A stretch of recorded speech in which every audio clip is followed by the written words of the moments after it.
The call came at 3 in the morning, which was never a good sign.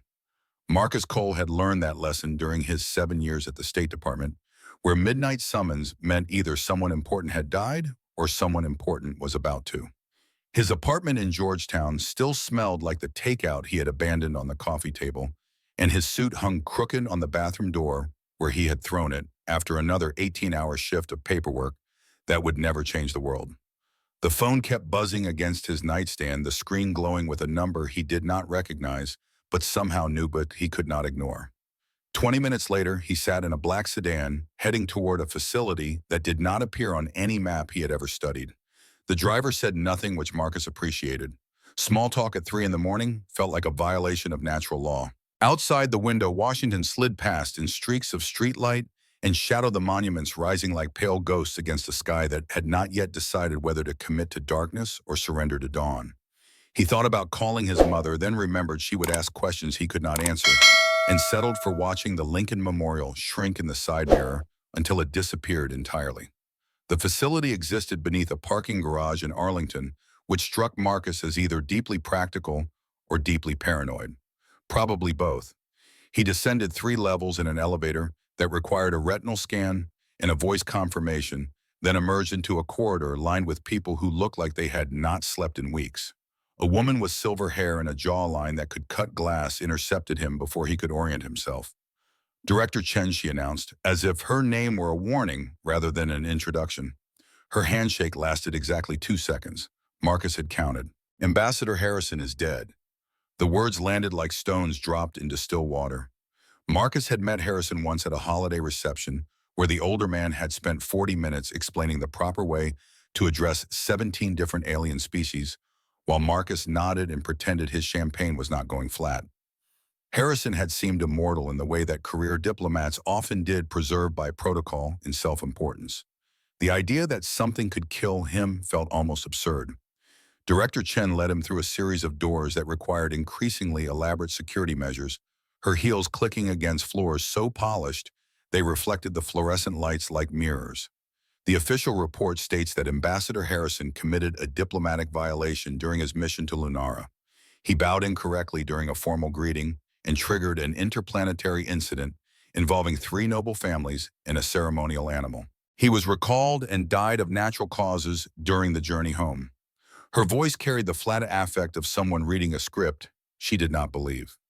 Marcus waited for the part that would explain why he was here instead of home, dreaming about a life where his greatest concern was whether the corner store would run out of his preferred brand of coffee. Director Chen stopped walking. She turned to face him with an expression that suggested she was about to ruin whatever remained of his evening. The official report is a lie. Harrison did not bow incorrectly. He did not trigger any incident. He was found dead in his private quarters on the Moon Palace 3 hours after arriving with no apparent cause of death and no witnesses willing to speak. Someone killed him, and whoever it was wanted us to believe it was his own incompetence. The corridor felt suddenly smaller, the air thicker. Marcus understood now why they had chosen him. He was expendable. Low-level enough that his death would not make headlines, experienced enough that he might actually survive, and single enough that no grieving family would demand answers that could never be given. The State Department had a long history of sending men like him into situations designed to chew them up and spit out whatever remained. "You want me to replace him?" Director Chen's silence was confirmation enough. She resumed walking and Marcus followed because stopping had already stopped being an option the moment he answered that phone. They entered a briefing room where a holographic display dominated the center table, projecting an image of a structure so impossibly beautiful that Marcus forgot to breathe. The Moon Palace of Lunara hung in the simulated space like a dream someone had forgotten to wake from its spires reaching towards stars that existed only in the projection but felt real enough to touch. Queen Seraphina has ruled Lunara for 63 years by their calendar, approximately 12 by ours. She is considered cold calculating and utterly uninterested in diplomatic relations with Earth. Her late betrothed, Prince Oren, was an advocate for interspecies cooperation. He died under circumstances that were never fully investigated. Since then, she has retreated from all contact with outsiders, permitting only the most essential diplomatic exchanges. The hologram shifted to show a figure standing before the palace gates. tall, impossibly composed with ears that swept back from her face like wings frozen mid-flight. Her eyes held the kind of darkness that came from seeing too much and deciding that feeling was no longer worth the cost. Marcus had seen that look before in veterans who had returned from wars that never officially ended in refugees who had crossed borders that existed only on paper. It was the look of someone who had survived by becoming something less than they once were. She has agreed to receive one final diplomatic envoy. If this envoy fails to demonstrate that humans are worthy of trust, she will sever all ties with Earth permanently. Our analysts believe she may also be considering military action, though her intentions remain unclear. Military action. The phrase sat in Marcus's chest like ice. He had read the classified reports on Lunara's capabilities, the weapons that could turn cities to glass, the ships that moved faster than human instruments could track. A war with Lunara would not be a war at all. It would be an extinction event with better marketing. Why me? Director Chen pulled up another image, this one showing a graph covered in symbols he did not recognize. Because Ambassador Harrison was the best we had, and he lasted 3 hours. Our psychological profile suggests that Queen Seraphina responds negatively to confidence, formality, and expertise. She finds them threatening. You, Agent Cole, are none of those things. You are awkward, self-deprecating, and entirely unremarkable. In short, you are exactly what she is not expecting. Marcus considered being offended, then realized she was probably right. He had built his entire career on being the person no one noticed until he had already solved the problem. It was a skill that had kept him alive in situations where competence alone would have gotten him killed. The universe, it seemed, had a sense of humor after all. The shuttle launched 6 hours later from a facility hidden in the Nevada desert, which Marcus found poetic in a way he could not quite articulate. He had grown up in Nevada in a town so small it barely qualified as a dot on the map, dreaming of escape, without ever believing it would look like this. The acceleration pressed him into his seat like a giant hand determined to remind him of his insignificance, and he watched through a reinforced window as Earth shrank from home to marble to memory. The journey took 14 hours by his count, though the ship's chronometer insisted it had been less than 3. Relativity, someone had explained to him once, was less a theory and more a suggestion that the universe made when it was feeling particularly smug. He spent most of the trip reviewing files on Lunarian customs, trying to memorize which gestures meant respect and which meant declaration of war. The distinction was apparently subtle enough that scholars had written entire dissertations on the subject, none of which agreed with each other. When the shuttle finally descended toward the Moon Palace, Marcus understood why Harrison might have died simply from the shock of arrival. The structure rose from the lunar surface like something grown, rather than built, its walls shimmering with light that seemed to come from within rather than without. Gardens floated in transparent domes filled with plants that existed in colors his brain struggled to name. The airlock hissed open, and he stepped onto alien soil for the first time in his life, wondering if it would also be the last. The atmosphere tasted metallic, like someone had filtered it through expensive silverware and then forgotten to add anything resembling oxygen. He kept his hands visible as he walked, remembering the briefing about which gestures might accidentally trigger diplomatic incidents. The attendants who greeted him moved in perfect synchronization, their faces carefully arranged into expressions that suggested they had been specifically instructed to appear unimpressed. Their ears, long and elegantly tapered, tracked his movements with an attention that felt almost predatory. A corridor stretched ahead, lit from within the walls, as though the architecture considered conventional light fixtures a personal insult. The attendants walked in absolute silence, their footsteps absorbed by floors that seemed designed to swallow sound. Marcus tried to match their rhythm, but his shoes had other plans. They squeaked against the polished surface, with every step producing a sound that echoed through the hallway like a small animal dying repeatedly.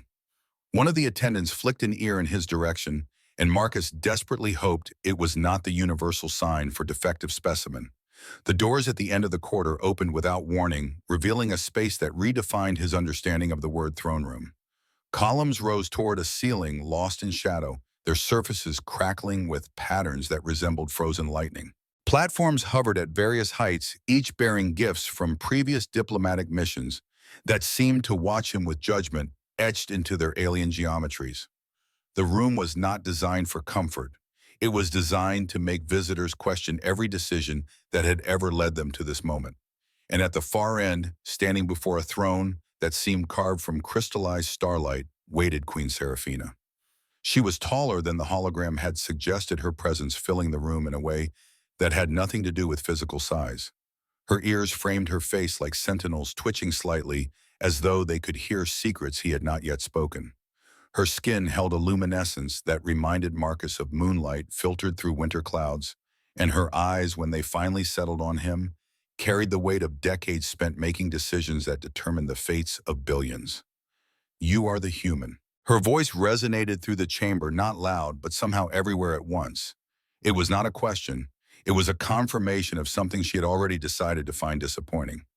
Marcus nodded because speaking felt like it might shatter whatever fragile equilibrium was keeping him upright. She descended the steps with a grace that suggested gravity had agreed to make exceptions in her case. Each movement was precise, economical, as though she had calculated exactly how much energy to expend and refused to waste a single molecule. Marcus had the sudden conviction that if she ever tripped, the universe would simply rewind time rather than allow such an imperfection to exist. Most who stand here tremble, some faint. One attempted to compliment my eyes and forgot how breathing worked. Marcus heard himself respond before his survival instinct could tackle his sense of humor. That happens to me every Monday morning. The attendants rippled their carefully maintained composure, cracking just enough to suggest either amusement or the early stages of a coup. It was impossible to tell which. Queen Seraphina's expression did not change, but her ears shifted upward by approximately 3 millimeters, which Marcus chose to interpret as intrigue rather than homicidal intent. You believe you can withstand a full night in my presence. I once shared a rental car with a malfunctioning air freshener for 6 hours. His mouth was clearly operating independently of his brain, now, which was either a survival mechanism or a death wish, wearing a clever disguise. I consider myself prepared. For a moment, nothing happened. The chamber held its breath, the floating platforms pausing in their eternal rotation, the very light seeming to dim in anticipation. Then Queen Seraphina blinked slowly with the deliberate weight of someone who used even unconscious reflexes as opportunities for judgment. Your confidence is either admirable or tragic. We will determine which. The attendants activated something that caused the air itself to transform symbols and constellations blooming into existence like flowers made of pure mathematics. Marcus stood very still, trying not to look like someone desperately hoping that none of these symbols meant disintegration. The display shifted and reformed, responding to inputs he could not see, telling a story in a language he could not read. Then he saw him, standing in the shadows near a secondary entrance, watching with eyes that held neither curiosity nor welcome. The figure was tall, dressed in robes that marked him as nobility, his features sharp enough to cut. Lord Varric, Marcus remembered from the briefings. One of the most powerful lords in the Lunarian court, a military strategist who had opposed peace with Earth since before Marcus was born. He moved forward now into the light, and the temperature in the room dropped by several degrees. Ah, the replacement. His voice carried the texture of silk wrapped around broken glass. I do hope you last longer than your predecessor. It would be disappointing to see such a long journey wasted. The threat was barely concealed, hanging in the air like smoke from a fire that had not yet been acknowledged. Marcus met his gaze and found nothing there but calculation, the cold assessment of a predator sizing up prey. Something had happened to Ambassador Harrison, and Lord Varric knew exactly what it was. You will begin your trial at dusk. Queen Seraphina spoke again, drawing attention back to herself with the ease of someone accustomed to being the center of every room. Until then, you may explore the guest wing. Nothing there should be dangerous, should be, Marcus asked, because apparently his mouth still had not received the memo about self-preservation. It depends on what you touch. The attendants let him out, and the doors sealed behind with a finality that belonged in prison cells and dramatic farewells. He walked down the corridor in a daze, his mind still processing the fact that he had somehow survived the first 5 minutes when Harrison had not made it through the first 3 hours. The walls glowed with that strange internal light, and somewhere deep within the structure, a pulse beat like a heart that had been waiting centuries for something to change. A hand caught his arm, pulling him into an alcove hidden between columns. Before he could react, he found himself face to face with one of the attendants, a young woman whose features held a sharpness that did not match her subservient posture. Her ears pressed flat against her skull, in what he recognized from the briefings as a gesture of urgency. Mira, she whispered the name offered like a secret rather than an introduction. You need to know the truth before the trial. Ambassador Harrison did not bow incorrectly. That story was created to protect whoever killed him. Marcus felt the floor shift beneath him, though the surface remained perfectly stable. Killed him. The words confirmed what he had suspected, what Director Chen had implied, what the cold calculation in Lord Varric's eyes had practically announced. He was found in his quarters with no wounds, no poison, no apparent cause. But his face, Mira continued, her voice dropping even lower, was frozen in an expression of absolute terror. Whatever killed him, he saw it coming, and he could do nothing to stop it. The corridor suddenly felt impossibly long, the walls pressing in with the weight of secrets that had accumulated over centuries. Marcus thought about the Queen's warning about the trial that would begin at dusk, about the fact that someone had murdered an ambassador and apparently gotten away with it. Why are you telling me this? Mira's eyes flicked toward the main hall where Lord Varric's silhouette could still be seen through the translucent doors. Because some of us believe that peace is worth more than pride. And because whatever killed Harrison, it is still here. It will try again. The only question is whether you will see it coming. She released his arm and stepped back into the role of silent attendant so smoothly that Marcus almost doubted the conversation had happened. But the weight of her words remained settling into his chest alongside the fear and the exhaustion and the growing suspicion that he had walked into something far more dangerous than a simple diplomatic trial. The guest wing turned out to be a suite of rooms that would have made most Earth hotels weep with inadequacy. Surfaces shifted color based on his proximity, furniture adjusted itself to match his proportions, and a window that took up an entire wall displayed a view of the stars so clear they looked painted rather than real. Marcus sat on a bed that probably cost more than his entire career and tried to process everything that had happened since that phone call in Georgetown. Harrison was dead, murdered by something that left no trace except terror. Lord Varric wanted him to fail, wanted Earth to become an enemy rather than an ally. Queen Seraphina was testing him, though for what purpose he still could not determine. And somewhere in this palace of light and shadow, a killer waited to ensure that he joined his predecessor in whatever passed for an afterlife among the stars. The door chimed, and Marcus tensed before recognizing Mira's silhouette through the translucent panel. She entered without waiting for permission, her posture rigid with urgency. In her hand, she carried a small object that glowed faintly, pulsing with a rhythm that almost matched his heartbeat. Take this. Her voice was barely audible even in the silence of the suite. Keep it hidden. Tell no one you have it. Marcus accepted the object, automatically feeling its warmth against his palm. What is it? The only evidence that might prove what really happened to Harrison, and the only thing that might keep you alive long enough to use it.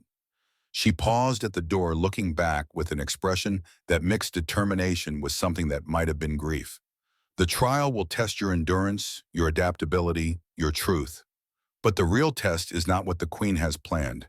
It is what Lord Varric will do to stop you from passing. She was gone before he could respond, leaving him alone with a glowing artifact and a growing certainty that survival would require far more than diplomatic training and self-deprecating humor. The hours passed in a blur of preparation and growing dread. Marcus reviewed every file he had memorized, every gesture that might save him or doom him, every word of advice that Director Chen had offered before the launch. None of it felt adequate. None of it addressed the fundamental problem of being a single human in a palace full of beings who could apparently kill without leaving evidence. When dusk finally arrived, signaled by a shift in the quality of light filtering through the window, Marcus felt almost relieved. Waiting had always been the hardest part of any mission. Action at least gave him something to do besides imagine all the ways he might die. The evaluation chamber existed in a wing of the palace that seemed designed to confuse human spatial reasoning. Corridors curved in directions that should not have been possible, and doors appeared in walls that had been solid moments before. The attendants who escorted him moved without hesitation, clearly accustomed to architecture that treated physics as a suggestion rather than a law. The chamber itself was circular, filled with floating seats that rotated slowly like they were warming up for a performance. Marcus approached one, cautiously remembering Mira's warning about touching things, but the seat seemed to sense his intention and drifted toward him invitingly.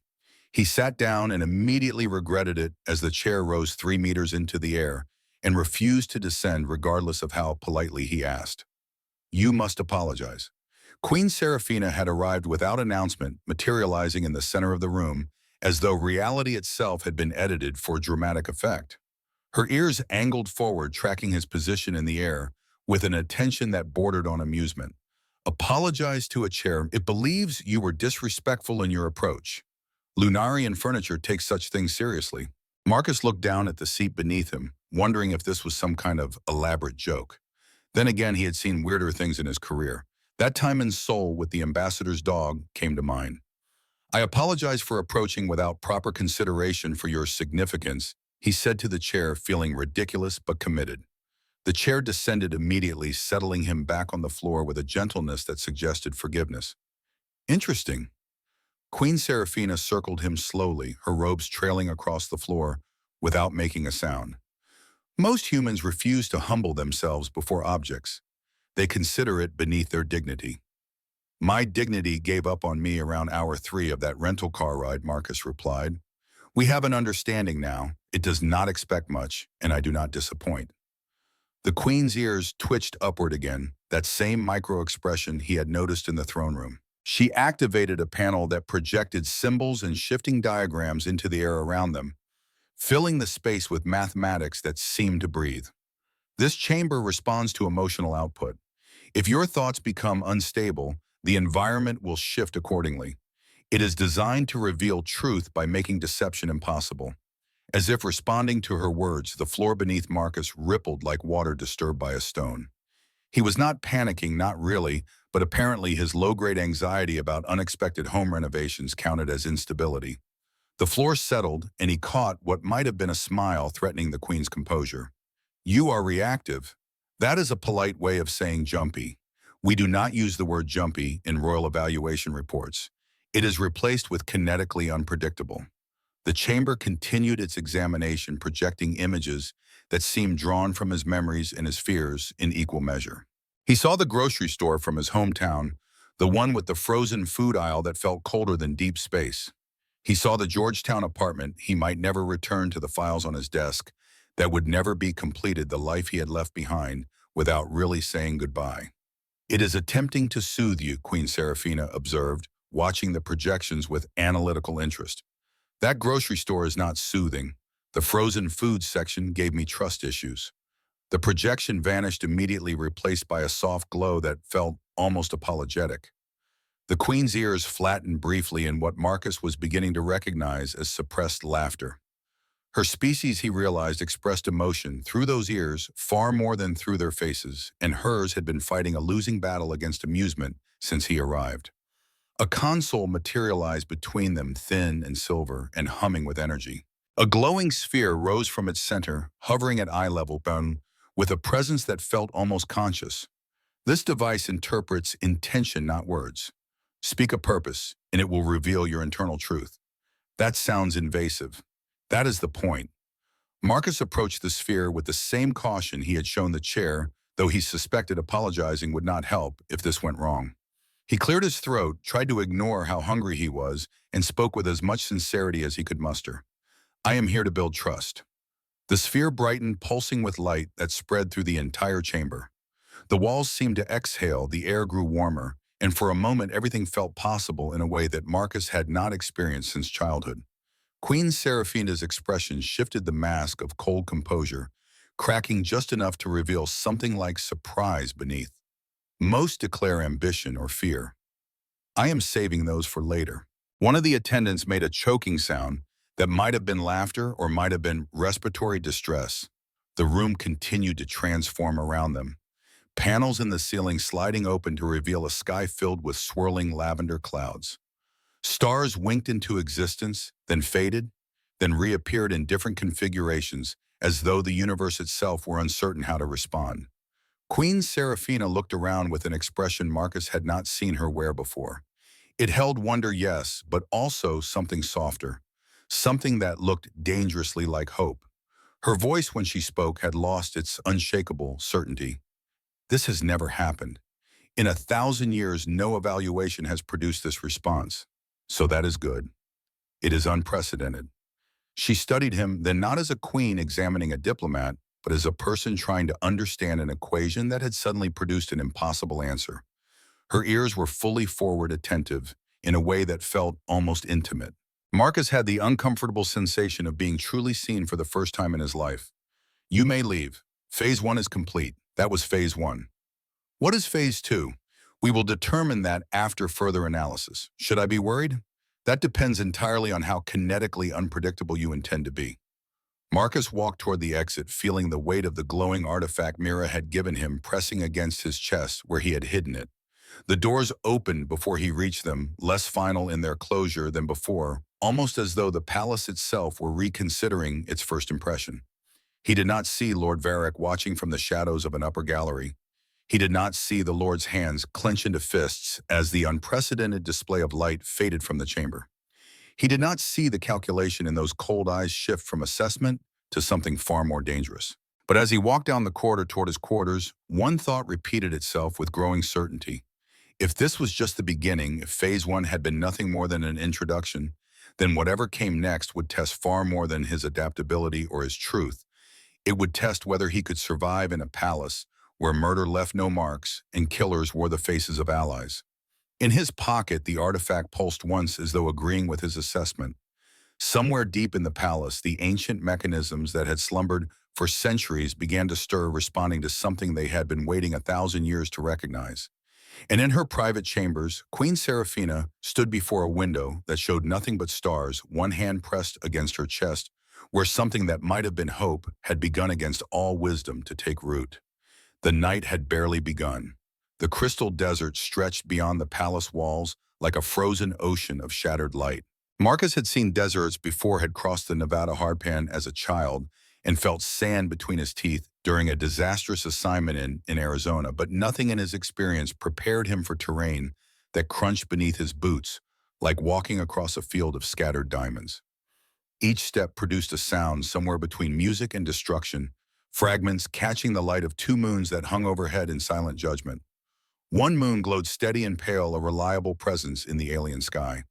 The other flickered intermittently, pulsing with a rhythm that suggested either mechanical failure or cosmic uncertainty, neither of which inspired confidence. Queen Seraphina walked ahead with the effortless grace of someone who had negotiated with gravity and emerged victorious. Her robes trailed across the crystalline surface without catching on a single shard, as though the desert itself parted in deference to her passage. Marcus struggled to maintain pace while wearing diplomatic attire that had clearly been designed for climate-controlled conference rooms rather than extraterrestrial hiking expeditions. Sweat gathered at his collar despite the cool air, and his shoes continued their campaign of squeaking protest with every step. This region reveals truth. Her voice carried across the glittering expanse without an effort, reaching him as clearly as if she had whispered directly into his ear. It strips away pretense and exposes the conflicts within. Marcus considered his response carefully, then abandoned caution entirely. Good thing I only brought one pretense, and it is already wearing thin. She paused, her ears rotating backward to catch his words, and he caught a flicker of something that might have been confusion crossing her features.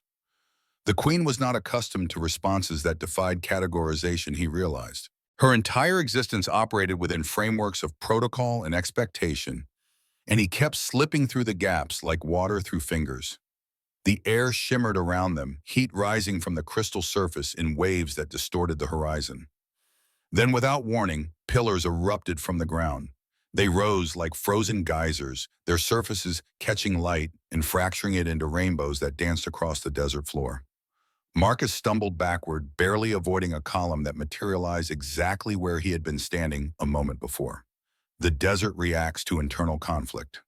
Queen Seraphina touched one pillar with the back of her hand, and it responded with a hum that vibrated through Marcus's chest. If your mind is unsettled, it will manifest physically. He nodded, attempting to project inner peace, while every instinct screamed that the landscape might suddenly sprout additional judgmental architecture. A nearby pillar chimed high and clear, and he desperately hoped it was not providing commentary on his mental state. The queen continued walking, leaving him to decide whether following her constituted bravery or the most elaborate form of denial he had ever practiced. The ground trembled beneath his feet, a low vibration that built gradually before releasing something from beneath the crystalline surface. A shape emerged translucent and flowing without face or eyes, or any features that his human brain could categorize as biological. Yet despite its apparent blindness, the creature radiated unmistakable awareness. It drifted towards him, adjusting its luminescence like someone scrolling through settings on a device Marcus had never seen and could not begin to understand. This is a mirror glass sentinel. Queen Seraphina observed the interaction with clinical interest. It reflects intentions and judges accordingly. Marcus watched the faceless thing circle him, its glow shifting through colors that had no names in any language he knew. Great. Tell it I intend not to scream. The sentinel pulsed once, a single flash of acceptance, then continued its orbit around his position. When it finally moved on, drifting towards some other corner of the desert where it could judge different travelers. Queen Seraphina offered the faintest nod, approval so subtle it might have been accidental, but Marcus chose to interpret it as progress. You did not panic. I am saving that for when something actually dangerous appears. You believe this place is not dangerous. I believe I am overdue for a snack, and that is currently competing with danger for my attention. One of her ears lifted in what he had begun to recognize as suppressed amusement. She turned to continue their journey, and Marcus followed, stepping carefully around pillars that seemed to sprout according to rules he could not discern. His arm brushed against one column, and the entire structure rang like a bell, the sound echoing across the desert in waves that took far too long to fade. Then the ground changed. The crystals beneath his feet shifted color, transforming from silver to deep blue in a gradient that spread outward from his position. A path formed where none had existed, glowing with inner light that pulsed in rhythm with his heartbeat. Queen Seraphina stopped walking, her composure cracking for the first time since he had met her. The desert does not change for outsiders. Her voice carried an edge of uncertainty that felt almost more alarming than Lord Varric's threats. In recorded history, it has never created a path for anyone who was not born on Lunarian soil. So it likes me, that is extremely unlikely. The path widened, brightening further, and the air temperature rose by several degrees as though the desert itself were extending welcome. Queen Seraphina examined the phenomenon with narrowed eyes, clearly unprepared for anything that deviated from her species' long history of being correct about everything. When she looked at Marcus again, her expression had shifted from regal assessment to genuine curiosity, as though he were a variable the universe had introduced without consulting anyone in authority. They followed the path because there was nothing else to do, no protocol for situations where geography decided to play favorites with alien diplomats. The crystals parted before them, forming walls that rose and fell in patterns suggesting guidance rather than obstruction. Marcus had the uncomfortable sensation of being led somewhere specific by forces that had not bothered to explain their reasoning. The path opened into a vast basin of smooth crystal, a depression in the desert floor, that gleamed like a mirror designed by architects who had never heard the word restraint. Light rippled through the surface, forming symbols that rose like steam before dissipating into the thin air.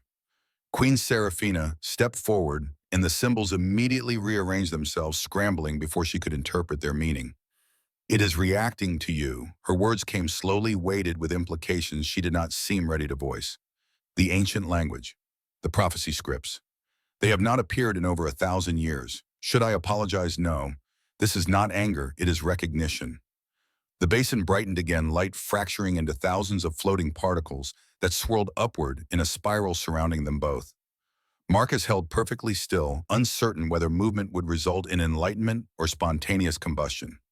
The particles danced around him, tracing patterns on his skin that felt like words written in a language his body understood even if his mind could not translate. Then the attack came. The first warning was the sound, a crack that split the air, like thunder condensed into a single point. Crystal pillars that had stood steady for millennia shattered simultaneously, their fragments becoming projectiles that filled the air with deadly glitter. Marcus dove without thinking, instinct overriding the paralysis that should have held him frozen. He hit the ground hard, feeling shards slice through his jacket and into the flesh of his forearm, pain registering as distant information that could be processed later, if later existed. Queen Seraphina moved with speed that defied physics, her robes flaring as she positioned herself between Marcus and the source of the assault. Energy gathered in her hands, visible even through the chaos of falling crystal, and when she released it, the blast carved a path through the destruction that revealed their attackers. Figures in dark armor, faces hidden behind masks that reflected the fragmented light, advancing with weapons that hummed with lethal intent. Varric. The name escaped her lips like a curse carrying weight that suggested history Marcus could only imagine. He sends assassins to the sacred desert. He violates every law our people hold precious. One of the attackers broke formation, lunging toward Marcus with a blade that seemed to absorb light rather than reflect it.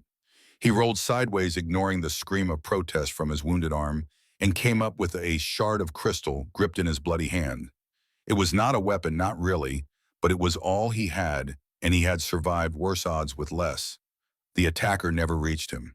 The ground opened beneath the assassin's feet, crystalline surface, parting like water to swallow the dark figure whole.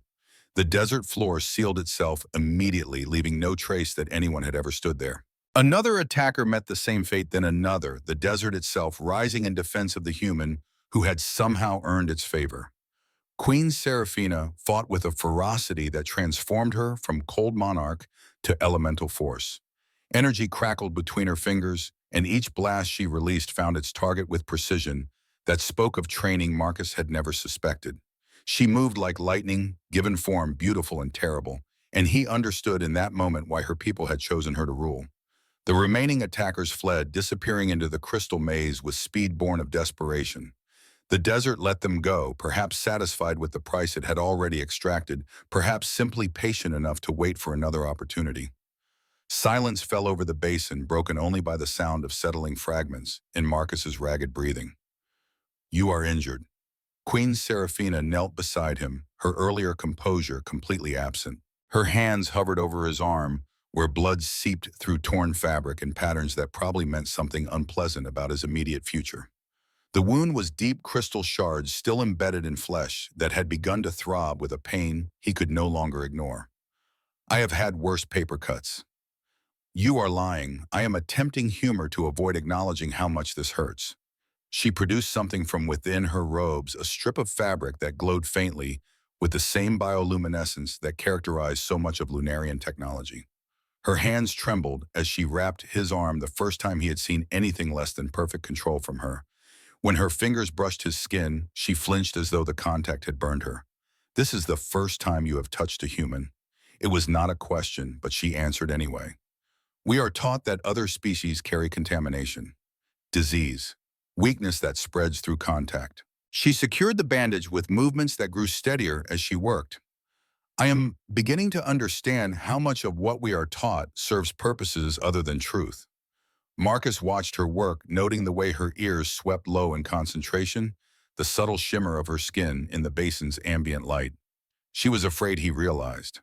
Not of him, but of what helping him might mean, of the implications that would follow when others learned what had happened here. "Lord Varric will not stop." "No," her voice hardened with an anger that seemed directed inward as much as outward. "He has wanted war with Earth since before I took the throne. Your predecessor was merely the first obstacle he removed." Harrison. Marcus felt the weight of the name, the reality of a man who had died in service to a peace that others found inconvenient. "He was murdered." "Yes. And you knew." "I suspected." Suspicion and knowledge require different kinds of courage. She stood, offering her hand to help him rise. "I have not always possessed the variety that matters." He accepted her assistance, gaining his feet through a combination of her strength and his stubbornness. The basin had grown quiet around them, the symbols in the crystal floor fading to dormancy, the air settling into stillness that felt like waiting. Somewhere in the desert, the surviving attackers were reporting their failure to a lord who would not accept excuses. "We should find shelter." Queen Seraphina scanned the horizon with eyes that saw more than Marcus could comprehend. "There is a place nearby, a cave system that predates even our oldest records. We can rest there until we determine our next course of action." They walked in silence through a landscape that had become both ally and mystery. The path the desert had created still glowed beneath their feet, guiding them towards shelter, with the same inexplicable purpose that had marked everything since Marcus arrived. His arm throbbed with each step, the bandage already showing spots of red that suggested the wound was more serious than he wanted to admit. The cave entrance appeared between two massive crystal formations, a darkness that promised safety from the exposure of the open desert. They ducked inside, and Marcus found himself in a space that defied the term cave entirely. Walls of crystal rose around them, but these crystals were different, older somehow, their surfaces covered with carvings that depicted scenes he could not identify. Light emanated from within the stone itself, soft and warm, creating an atmosphere that felt almost sacred. Queen Seraphina settled against one wall, her robes pooling around her like liquid shadow. For the first time since Marcus had met her, she looked tired. Not the theatrical exhaustion of someone performing weariness, but the genuine fatigue of a person who had carried weight for too long and was finally beginning to feel the cost. "You asked why I agreed to this final diplomatic mission." She spoke without looking at him, her eyes fixed on the carvings that surrounded them. "Why I permitted another human to enter my palace after what happened to Harrison." The question had occurred to him, but he had assumed the answer involved politics or protocol or some combination of factors too complex for his clearance level. He waited, sensing that whatever came next would matter more than anything she had said before. Oren believed in peace. The name fell from her lips with the weight of grief that had calcified into something almost physical. "He was my betrothed, my advisor, my closest friend. He saw potential where others saw threat possibility, where our elders saw only contamination." The prince from the briefings. Marcus remembered the sparse details, the official story of an accident that had claimed a promising royal life. Director Chen had mentioned him in passing, noting only that his death had preceded Queen Seraphina's withdrawal from diplomatic relations. He died because of that belief. Her voice cracked, the first genuine emotion to break through her composure since he had known her. Not in an accident, not from illness. He was murdered by someone who found peace more threatening than war. Marcus felt the pieces connecting, the pattern emerging from fragments he had been collecting since his arrival. Lord Varric's opposition to Earth, the convenient death of an ambassador, the attacks in the sacred desert. Everything pointed toward a conspiracy that stretched back years, rooted in hatred that had been cultivated long before he was born. "You believe Varric killed him. I have believed it since the day Oren died. But belief without evidence is accusation without teeth. Varric is too powerful, too connected, too careful. He left no proof that could survive scrutiny. And I—" She paused, her hands clenching in her lap. "I was too broken by grief to fight. I retreated into duty, into coldness, into the mask that everyone expected me to wear." The carvings on the walls seemed to pulse with her words, as though the ancient stone recognized pain and chose to witness it. Marcus understood now why she had seemed so unreachable, why the cold facade had felt less like arrogance and more like armor. She had been protecting herself from a world that had already taken everything that mattered. "Why are you telling me this?" The question hung between them, suspended in air that felt charged with possibility. Queen Seraphina finally met his eyes, and what he saw there was not the calculating monarch or the untouchable ruler. It was a woman who had spent years pretending that numbness was the same as strength, finally confronting the exhaustion of her own performance. "I do not know." The admission seemed to cost her something. "You are unsuitable for confession. You are human, temporary, probably doomed to die before this night ends." And yet she shook her head slowly. "You made the desert respond. You made the evaluation chamber bloom with light it has not shown in a millennium. You stand before me bleeding and somehow still making jokes about snacks. It is a coping mechanism. It is humanity. And I have spent so long being told that humanity was weakness that I forgot to notice when it became the only thing I wanted to see." The moment stretched between them, fragile as crystal and twice as likely to shatter. Marcus wanted to say something profound, something that would match the weight of her revelation, but profundity had never been his strength. He settled for honesty instead. "I am sorry about Oren. I am sorry that grief became a prison. And I am sorry that coming here will probably make everything worse before it gets better." She almost smiled. Almost. Her ears lifted slightly, and the corners of her mouth twitched in a direction that suggested amusement struggling against habit. "You have a gift for undercutting sentiment. It is the only gift that fit in my luggage." A sound from the cave entrance cut through the moment. Footsteps hurried, but trying to be quiet, accompanied by the rustle of fabric against crystal walls. Queen Seraphina rose immediately, energy gathering in her hands once more, but Marcus caught her arm before she could strike. "Wait." The figure that emerged from the shadows was not an attacker. Mira moved with difficulty, her palace robes torn and stained blood marking her temple where someone had struck her. But her eyes, when they found his across the crystalline space, held no fear. They held something far more dangerous. They held hope. I found you.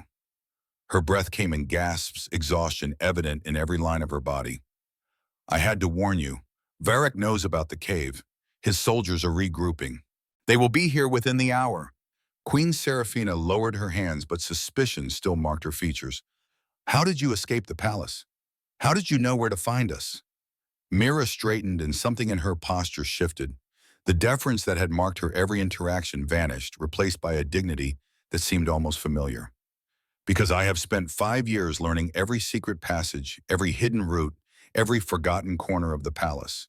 Because finding this cave was the only way to reach you before Varric twisted everything that happened tonight. 5 years. The Queen's voice carried a new weight recognition dawning in her expression. You have been in the palace for 5 years, since just after Orin's death.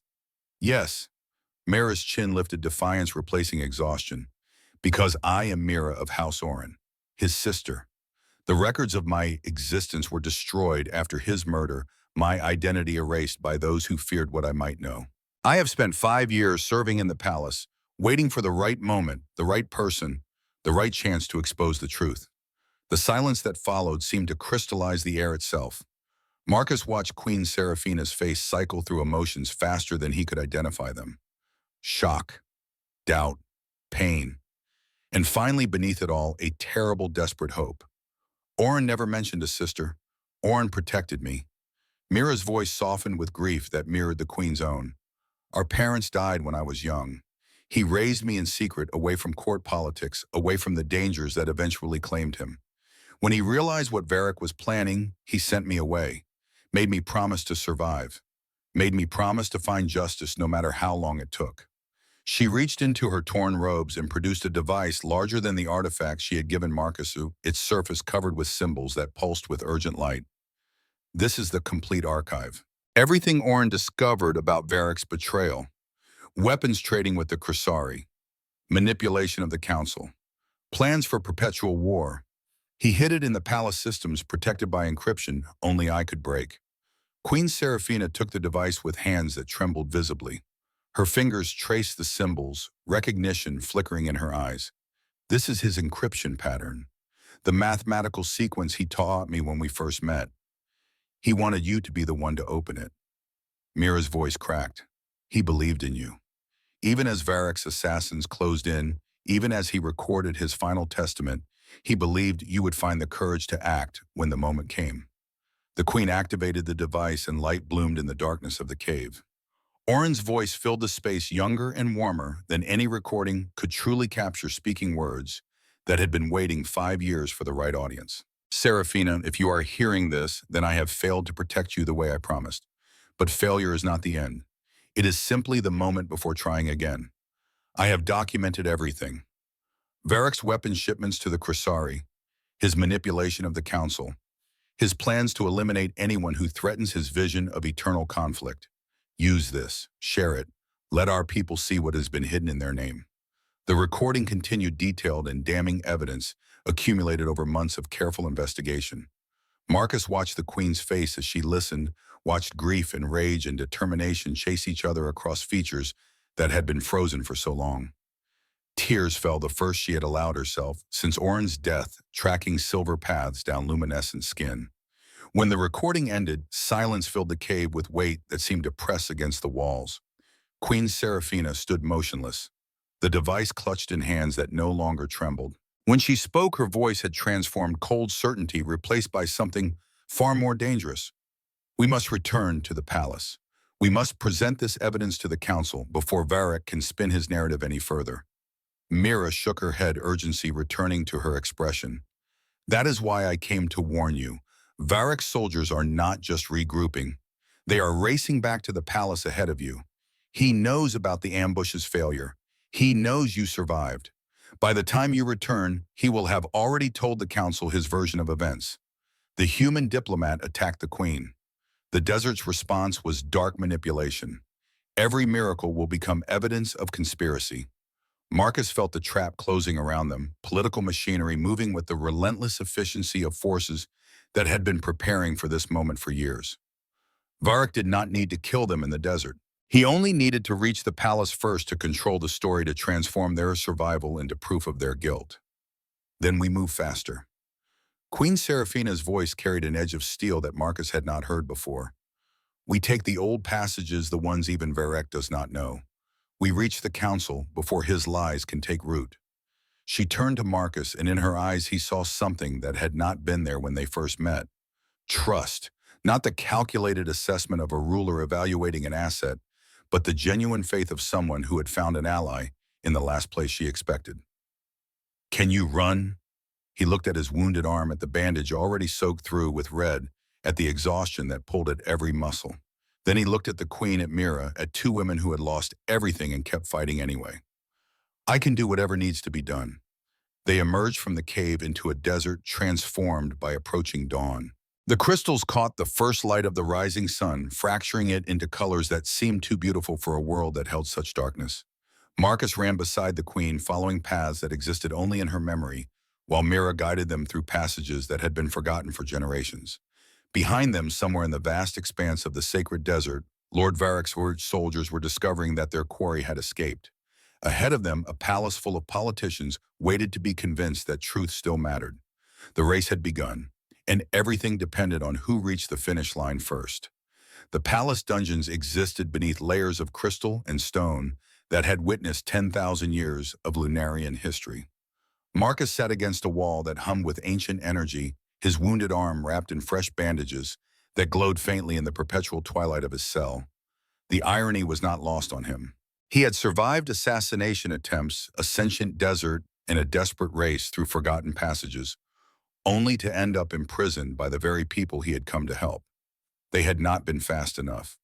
Lord Varric had reached the council chamber a full hour before their arrival, his version of events already taking root in minds predisposed to believe the worst about humans. By the time Queen Seraphina burst through the doors, Marcus at her side, and evidence in her hands, the political landscape had already shifted. Varric's allies had flooded the chamber with accusations demanding immediate action against the human who had clearly manipulated their queen. The artifact that had saved Marcus's life became proof of forbidden technology. The desert's unprecedented response became evidence of dark manipulation. Every miracle transformed into a crime when filtered through the lens of those who needed him guilty. And the queen, fighting to be heard above the chaos, found her words dismissed as the confused ravings of a ruler compromised by grief and isolation. General Kael had made the decision. His face carved from the same stone that formed the palace's foundations, his uniform bearing the weight of decades of service, he had ordered Marcus taken into custody, pending formal investigation. The queen's protests had been noted and ignored. The evidence she carried had been confiscated for analysis, and Marcus had been led away by guards who treated him with professional courtesy while making clear that any attempt at escape would be met with lethal force. His cell measured approximately 3 meters by 3 meters dimensions. He had paced repeatedly in the hours since his confinement. The walls were smooth, featureless, offering nothing to occupy hands accustomed to action. A small aperture provided water that tasted of minerals he could not identify, and a ledge served as both seat and bed. Luxury accommodation by some standards. A tomb by others? The door materialized without warning, solid wall becoming passage in the space between heartbeats. Mira stepped through, her face bearing fresh bruises that spoke of interrogation methods Marcus preferred not to imagine. She moved with difficulty, favoring her left side, but her eyes held the same fierce determination he had seen in the cave. "They separated us to prevent coordination." Her voice carried barely above a whisper, pitched to defeat whatever surveillance systems might be monitoring. "Varric's supporters control the investigation. They have convinced General Kael that you represent an immediate threat to Lunarian security." Marcus shifted to make room for her on the narrow ledge. General Kael. The name had appeared in his briefings, attached to a military record spanning decades and a reputation for fairness that bordered on legendary. If Kael believed the accusations, then the political machinery working against them was more sophisticated than Marcus had estimated. "The general is not corrupt." Mira settled beside him with a wince she tried to hide. "He is cautious. He has seen what happens when rulers make decisions based on emotion rather than evidence. He will not condemn you without proof, but he also will not free you without the same. And the queen silenced. Mira's ears folded back in frustration. Any attempt to defend you publicly would be interpreted as confirmation that you have somehow manipulated her judgment. Varric's faction has spent years building the narrative that Serafina is unstable, compromised by grief, unfit to rule without proper guidance. The shape of the conspiracy became clearer with each revelation. Lord Varric had not simply murdered Prince Orin to prevent peace. He had constructed an elaborate framework designed to eventually remove Queen Serafina from power, entirely installing himself or a puppet as ruler. Marcus's arrival had accelerated his timeline, forcing moves he might have preferred to make more gradually. What happens now? The council convenes at dawn. Mira pulled something from within her torn robes, a small device similar to the artifact that had saved his life, but darker, its surface etched with symbols that seemed to shift when viewed directly. They will present their evidence such as it is. You will not be permitted to speak in your own defense. Lunarian law does not recognize the testimony of accused outsiders. That seems like a flaw in the system. It is a feature designed to protect us from manipulation by species considered less trustworthy. Her mouth twisted with bitter acknowledgement, a category that has included humans since first contact. Marcus took the device she offered, feeling its weight in his palm. Unlike the artifact that had absorbed Lord Varric's weapon, this one felt cold, almost reluctant to be held. This is the backup. Everything that was in the archive they confiscated, plus additional files I retrieved from Orin's private servers. Even if they destroy the original evidence, this copy remains. Why give this to me? I cannot use it. I cannot even speak at the trial. Because Serafina will come for you. Mira's eyes met his with intensity that burned away the darkness of the cell. I have seen how she looks at you, how she spoke of you during our journey back to the palace. Whatever has passed between you, it matters to her in ways I do not think she fully understands yet. She paused, something softening in her expression despite the bruises and the exhaustion. When she comes, give her this. Give her the truth, and trust that she will know what to do with it. The door rippled, warning of approaching guards. Mira rose immediately, composing her features into the neutral mask of a prisoner resigned to fate. She touched his shoulder, once brief contact that communicated more than words could manage. Orin believed the prophecy. He believed an outsider would change everything. Her whisper reached him as the door began to solidify. I have spent 5 years waiting for that prophecy to come true. Do not make me wait any longer. Then she was gone, escorted back to whatever cell held her, leaving Marcus alone with a device that contained either salvation or damnation and no clear way to determine which. The hours crawled past with the particular cruelty reserved for those awaiting judgment. Marcus tried to sleep and failed. He tried to strategize and found his thoughts circling endlessly without resolution. He tried to remember the life he had left behind in Washington, the apartment with its abandoned takeout, the career that would continue without him, and found those memories fading like photographs left too long in sunlight. When Queen Serafina appeared, she did so without the door opening at all. One moment the cell held only Marcus and his doubts. The next she stood before him, wrapped in robes that seemed to absorb the dim light rather than reflect it. Her face bore signs of strain that her usual composure could not entirely mask, and her ears lay flat in an expression he had come to associate with carefully controlled emotion. You should not be here. I should not do many things. Her voice carried edges that suggested arguments recently concluded elsewhere. According to my advisors, I should not have permitted your mission. I should not have accompanied you to the sacred desert. I should not be standing in a dungeon talking to a human accused of crimes against my throne. And yet here I am doing all the things I should not do because the alternative is becoming something I refuse to be. She moved closer, and Marcus noticed details he had missed in earlier encounters.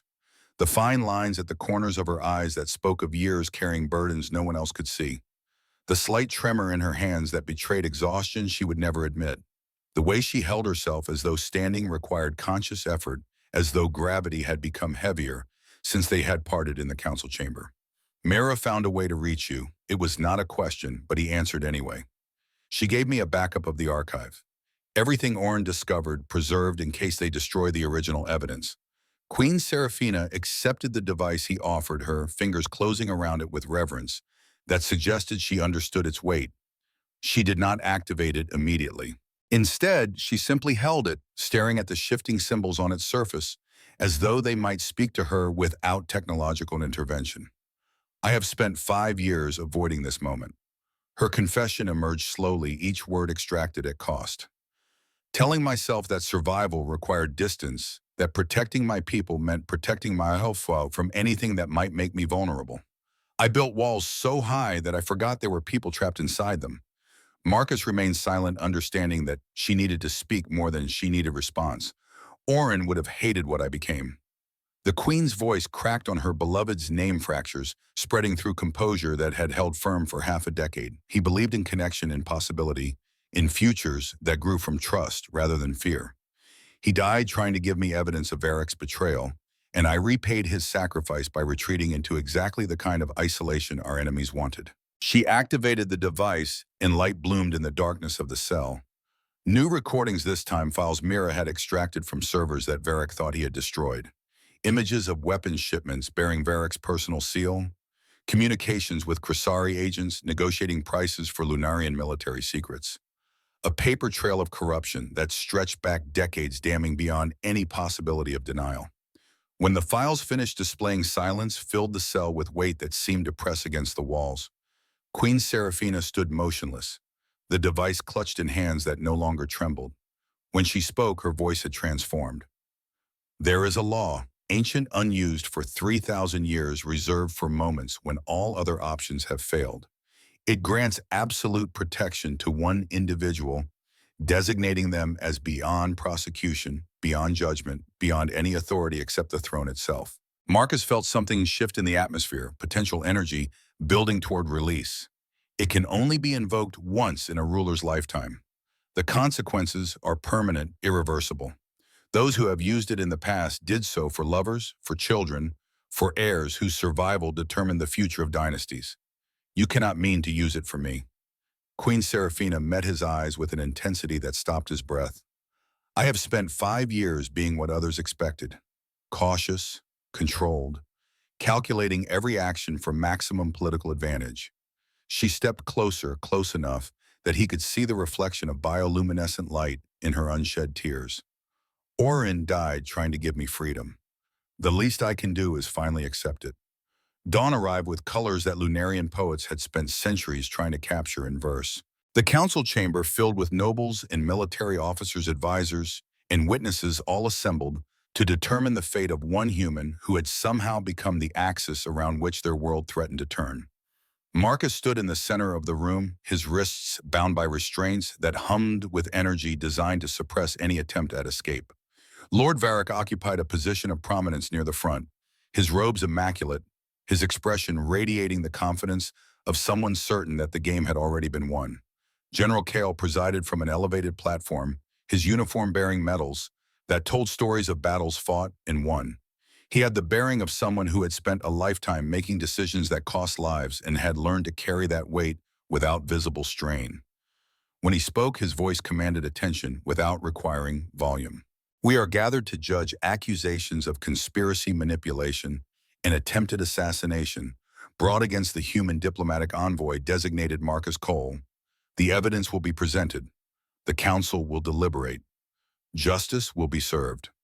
Lord Varric rose with theatrical gravity, his earlier desperation transformed into the polished confidence of someone who had been practicing this performance for years. The chamber fell silent, anticipating the rhetoric that would determine history. Noble members of the council honored General assembled witnesses. His voice carried the practiced resonance of countless political speeches, each word shaped for maximum impact. What stands before you is not merely a human diplomat. It is a weapon designed and deployed by Earth's government to compromise our queen and destabilize our civilization. He produced artifacts, displayed manipulated data, constructed narrative with the skill of someone who had been building toward this moment his entire life. The device Mira had originally given Marcus became a tracking instrument. The desert's unprecedented response became proof of forbidden technology. Every miracle Marcus had witnessed transformed into evidence of manipulation so sophisticated that even its target could not recognize her own compromise. The Queen has been isolated since Prince Oren's tragic death. Varric's voice softened into false sympathy. Vulnerable, Tishbo, desperate for connection. This human exploited that vulnerability with precision that speaks of extensive psychological preparation. He made her believe that he was different, that humans could be trusted, that peace was possible. All lies designed to lower her defenses. Marcus listened without speaking, denied the right to defend himself by laws designed to protect Lunarians from the manipulations of lesser species. He watched the faces of the council members, saw doubt and conviction, and calculated neutrality playing across features that would determine whether he lived or died. He thought about Director Chen, who had sent him here, knowing he might not return. He thought about Mira, confined somewhere in the palace depths, waiting to learn if her 5-year sacrifice had been worthwhile. The evidence is clear. Lord Varric reached his conclusion with the satisfaction of someone closing a trap. The human must be executed immediately before whatever contamination he has introduced can spread further. I call for judgment. General Kale raised one hand, preparing to call the vote that would end Marcus's life. The council members shifted in their seats, each preparing to cast decisions they would have to live with for whatever remained of their lives. I invoked the sovereign sanctuary. The voice came from the chamber's main entrance, cutting through the silence like a blade through silk. Queen Seraphina stood framed in the doorway, wearing robes that blazed with ancient symbols woven into fabric that seemed to burn without consuming. Light radiated from her form, not the soft bioluminescence of everyday Lunarian biology, but something older, something that spoke of power passed down through generations of rulers who had shaped this civilization from its earliest days. She advanced into the chamber, and with each step the air grew heavier with authority that transcended politics or protocol. By the power vested in me by 3,000 years of unbroken succession, I declare Marcus Cole to be guest of the throne. His person is inviolate. His life is protected by my crown. Any hand raised against him is raised against me and will be answered as such. Chaos erupted. Council members shouted objections. Legal experts quoted precedents. Lord Varric's face contorted with rage that stripped away every pretense of civilization. General Kael's staff struck the floor repeatedly, demanding order that no one seemed inclined to provide. You cannot do this. Lord Varric pushed forward through the chaos, his composure finally cracking. The sanctuary has never been invoked for an outsider. It is meant for our own people, for those of proven loyalty and value. This human is nothing. He is less than nothing. He is a threat to everything we have built. Queen Seraphina turned to face him, and something in her expression caused even his fury to falter. You speak of loyalty and value, Lord Varric. You speak of threats to what we have built. Let me show the council what I have learned about your definitions of those words. She raised the device Mira had provided, and projectors throughout the chamber activated in response to her command. Images filled the air above the assembled council documents and recordings, an evidence that painted a picture of corruption so comprehensive that silence felt like a physical weight. Weapons sold to the Krasari are sworn enemies bearing your personal authorization codes. Communications negotiating prices for military secrets that cost Lunarian lives. And here, most damning of all, the record of your conversation with the assassin you hired to eliminate Prince Oren when he discovered your treachery. Oren's voice filled the chamber, his final testimony playing for an audience that included the very people who had looked the other way while corruption flourished in their midst. His words were clear, precise, devastating. If you are hearing this, then Varric has succeeded in silencing me. But truth does not die with those who speak it. I have documented everything. His weapons trading, his manipulation of the council, his plans for perpetual war that enriches his allies, while our people pay the price in blood. Seraphina, my love, I am sorry I could not tell you sooner. I wanted to protect you from this burden. But now I ask you to carry it forward. Expose him, stop him, build the future we dreamed of, even if I cannot be there to see it. The recording ended. The chamber held its breath. This is fabrication. Lord Varric's protest emerged, strangled conviction draining from his tone with each passing moment. The human has manufactured false evidence to support his manipulation. These recordings are forgeries. These documents are lies. The archive was hidden in the palace's own systems. Queen Seraphina's response carried the weight of absolute certainty. protected by encryption created by Prince Orin himself, retrieved by his sister, who survived the purge you ordered against his family. She gestured toward the chamber entrance, and Mira entered, escorted by guards who treated her with newfound respect. The young woman walked with her head held high, bruises visible but bearing transformed from servant to something far more significant. Mira of House Orin. The queen's voice rang through the chamber. Sister to the prince you murdered, survivor of the erasure you attempted, living proof that some truths cannot be destroyed no matter how desperately the guilty might wish otherwise. Mira stepped forward, and the council members, who had dismissed her as a mere attendant, now stared with expressions ranging from shock to shame. My brother died believing in peace. Her voice carried clearly to every corner of the chamber. He died believing that truth would eventually matter more than power, that justice would find its way, even through darkness that seemed absolute. I have spent 5 years serving in the palace of his murderer, watching, waiting, gathering what he left behind. Today his faith is vindicated. Lord Varric looked around the chamber, searching for allies who had suddenly found reasons to avoid his gaze. The political machinery that had supported him for decades ground to a halt as its operators recognized the wisdom of distance from a sinking vessel. Lies.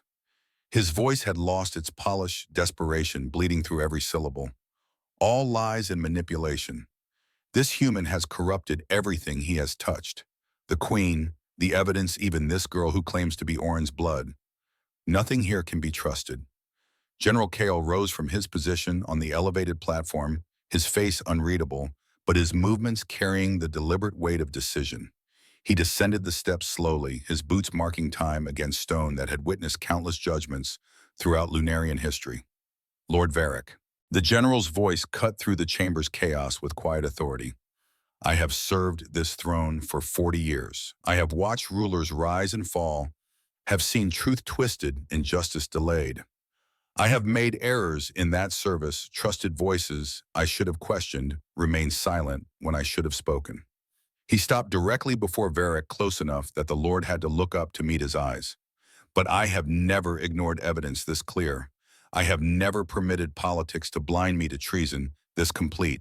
And I will not begin now. Guards moved on his signal, approaching Lord Varric from multiple directions. The Lord's composure shattered entirely, his hand reaching for a weapon concealed within his robes. But the guards were faster trained by decades of service to anticipate exactly such desperation.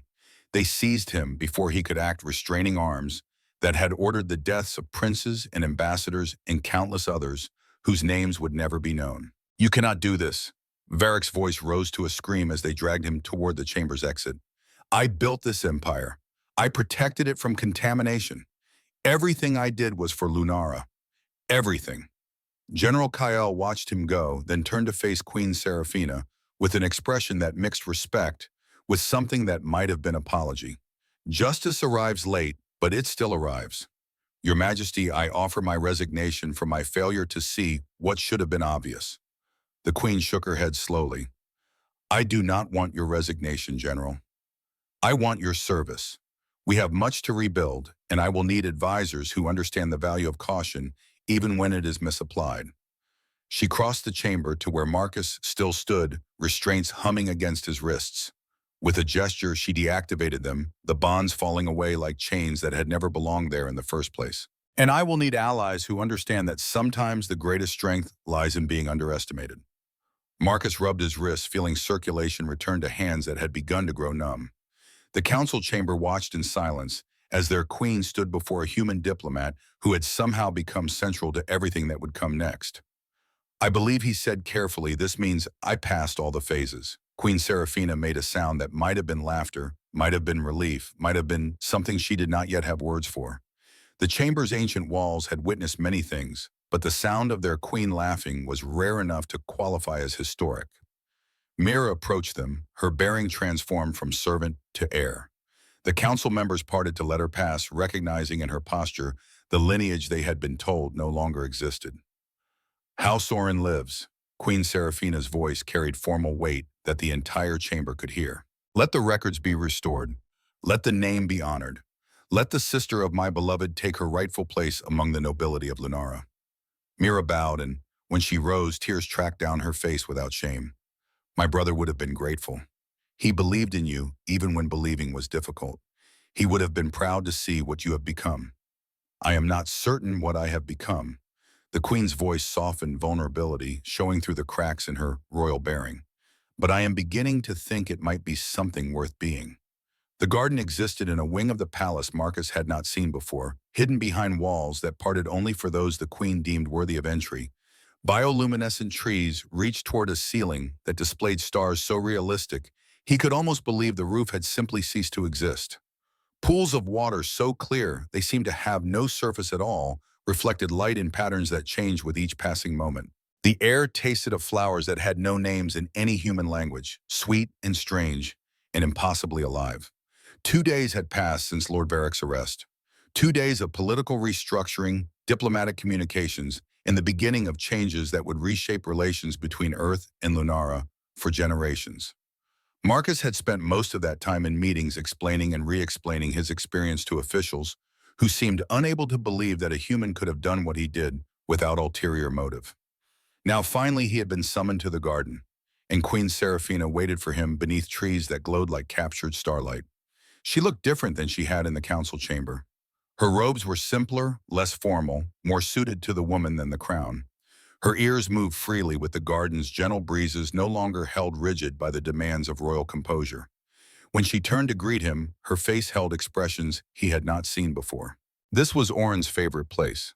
She spoke softly as though loud voices might disturb memories that still lingered among the glowing branches. He believed gardens were proof that beauty could exist without purpose, that some things deserved to live simply because they were wonderful. Marcus looked around at vegetation that pulsed with inner light, at water that reflected stars that existed only in simulation but felt real enough to touch. I think he was right. They walked in comfortable silence, following paths that seemed to choose their own routes through the luminescent landscape. Eventually they reached a bench positioned beside the largest pool, its surface so still that sitting beside it felt like floating above an inverted sky.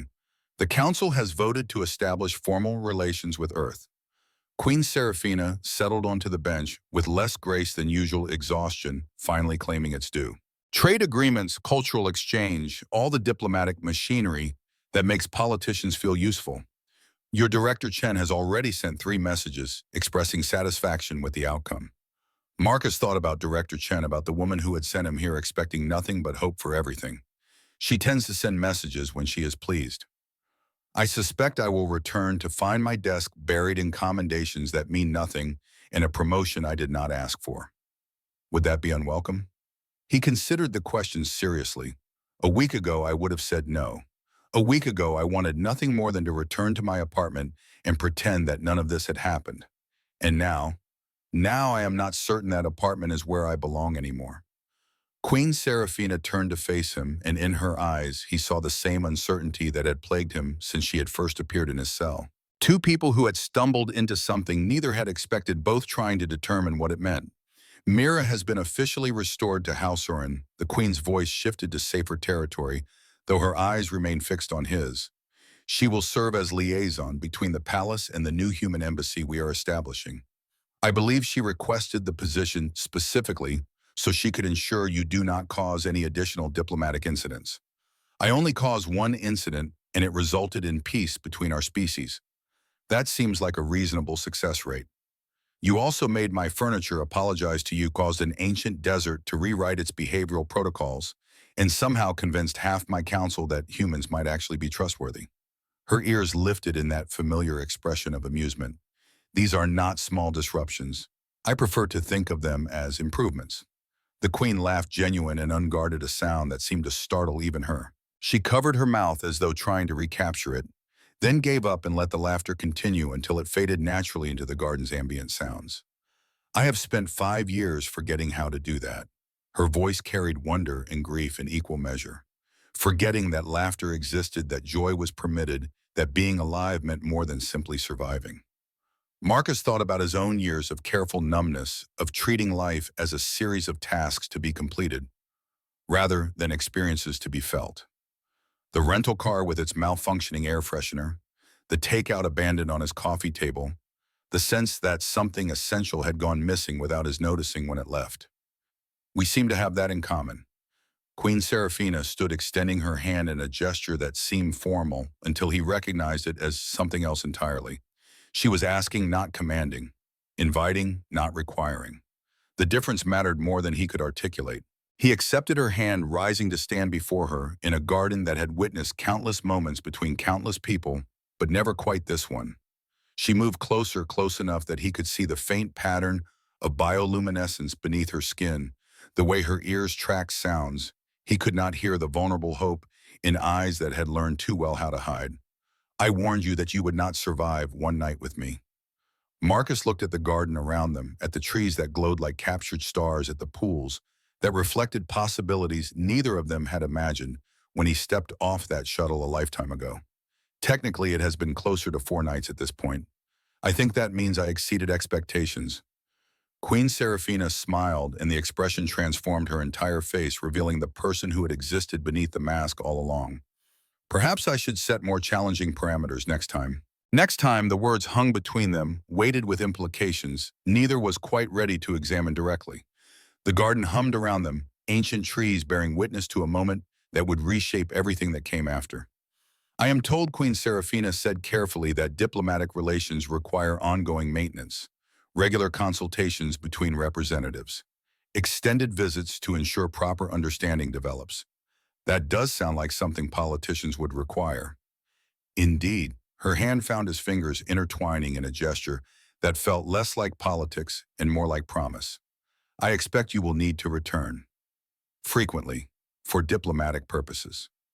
Marcus thought about the life waiting for him on Earth, the apartment in Georgetown, the career that would continue whether he participated or not. He thought about everything he would be leaving behind and everything he might be walking toward. I should probably pack more snacks next time. The Queen laughed again, and somewhere in the palace, officials who had spent decades managing her carefully controlled image felt their understanding of the universe shift irrevocably. She bowed, then, not the perfunctory acknowledgement of a ruler tolerating a subordinate, but the genuine respect of someone recognizing an equal. Her ears pressed forward in what he understood now was the Lunarian equivalent of opening one's heart completely. Marcus attempted to return the gesture with appropriate dignity. His foot caught on a root that had definitely not been there moments before, his balance abandoning him with the enthusiasm of a long-suppressed instinct finally given permission to express itself. His arms pinwheeled uselessly as gravity asserted its authority. The pool behind him waited with patient inevitability. Queen Seraphina caught him, her reflexes saving him from a dunking that would have provided excellent material for diplomatic historians seeking comic relief. She held him at an angle that should have been uncomfortable but somehow felt exactly right, her face close enough that he could count the subtle variations in her skin's luminescence. You are the least graceful person I have ever encountered. It is part of my charm. She did not release him. Her arms remained firm around his shoulders, supporting weight he had not realized he was carrying until someone else offered to share it. Her eyes held his with an intensity that made the garden's artificial stars seem dim by comparison. One night, her voice dropped to a whisper that felt like confession. I warned you that you would not survive one night with me. I thought I was protecting myself from disappointment. I thought I was protecting you from expectations you could never meet. And instead, you made me remember what hope feels like. Instead, you made me believe that the future could be different from the past. Instead, you stood in front of a weapon meant to kill me and proved that some humans at least are worth trusting. To be fair, I was also protected by an ancient artifact.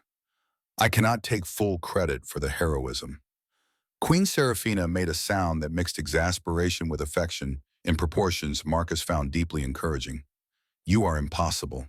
You are entirely unsuitable for diplomatic relations.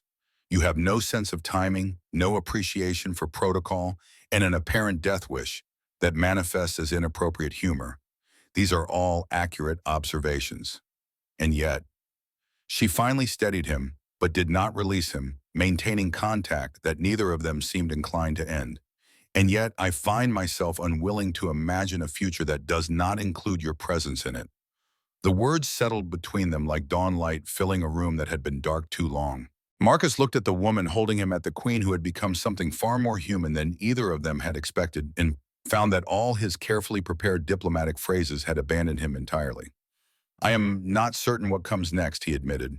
I am not certain how this works, or if it can work, or what obstacles we have not yet encountered. But I know that standing here in this garden with you is the first time in years that I have felt like I was exactly where I was supposed to be. Queen Seraphina pulled him closer, closing the distance that had separated them since that first moment in the throne room, when she had warned him of his certain failure. Her lips brushed his ear as she whispered words that would echo through whatever remained of his life. Then perhaps we should stop trying to be certain and simply begin. Outside the garden, the palace hummed with the activity of a civilization learning to reshape itself. Mara coordinated with Earth officials, establishing protocols for a relationship that would grow and change over generations. General Kyle oversaw the dismantling of Vareka's network, rooting out corruption that had spread through institutions like rot through wood. And somewhere in a maximum security facility, a fallen lord raged against the collapse of plans that had taken decades to construct. But in the garden beneath trees that glowed like dreams given form, two people who had found each other across the vast distance between stars held on to something that felt like hope and refused to let go. The night had ended. The trial was complete. The future stretched ahead like a path that created itself with each step forward. And somehow, against every expectation, against every prophecy and prediction and political calculation, both of them had not only survived, but found something worth surviving for. Somewhere on Earth, in an office beneath a parking garage in Arlington, Director Chen received a transmission that made her smile. The impossible had happened. Peace had found a foothold among the stars, and the most unlikely diplomat in human history had managed to exceed expectations in ways that no briefing had ever predicted. She made a note to have his desk cleared of paperwork and his apartment cleaned before his return. Then she made another note to ensure that return visits to Lunara would be scheduled frequently and generously. Some successes, she had learned, deserved to be nurtured.